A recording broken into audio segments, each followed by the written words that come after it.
नमस्कार बच्चों, आज जो पाठ हम पढ़ने जा रहे हैं उसका नाम है कारक। इसे इंग्लिश में हम केस के नाम से भी जानते हैं। तो सबसे पहले हम इसकी परिभाषा समझेंगे। संज्ञा या सर्वनाम के जिस रूप से उसका संबंध वाक्य के अन्य शब्दों के साथ प्रकट होता है उसे कारक कहते हैं।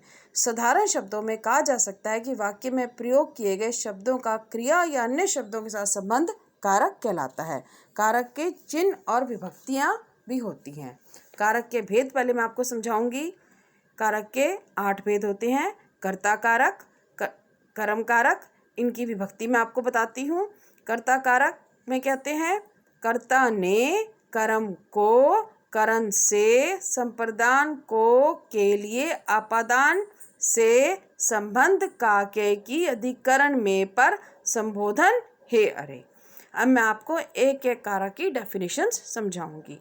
कर्ता कारक वाक्य में जिस संज्ञा या सर्वनाम पद से क्रिया के करने का बोध होता है उसे कर्ता कारक कहते हैं। जैसे मोहन खाना खाता है, सुरेश ने चाय पी। इन वाक्यों में प्रयुक्त शब्द मोहन और सुरेश ही काम को करने वाले हैं। कर्म कारक, इसको हम इसमें प्रसर्ग इसका क्या है को।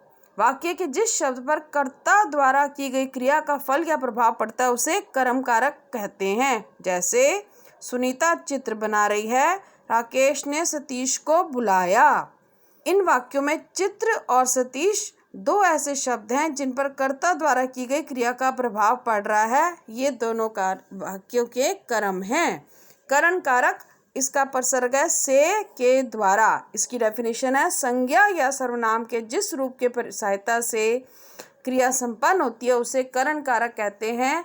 जैसे रवि ने पेंसिल से चित्र बनाया, हमने यह सूचना पत्र के द्वारा भिजवाई। अब मैं आपको संप्रदान कारक की डेफिनेशन बताऊंगी। जिसके लिए क्रिया की जाती है या जिसे कुछ दिया जाता है उसे संप्रदान कारक कहा जाता है। जैसे हम अध्यापिका जी के लिए उपहार लाए। एक और उदाहरण मैं आपको दूंगी इसका, मैंने भूखे व्यक्ति को खाना दिया। इस वाक्य में को जो है वो हमारा संप्रदान कारक है। अपादान कारक इसमें है से अलग होना। जैसे गीता बस से उतरी, पेड़ से फल गिरा, अलग होना। संज्ञा या सर्वनाम के जिस रूप से एक वस्तु या दूसरी से अलग होने का भाव प्रकट होता है उससे अपादान कारक कहते हैं। जैसे पेड़ से पत्ते गिर रहे हैं, पिताजी कोलकाता से लौट आए हैं।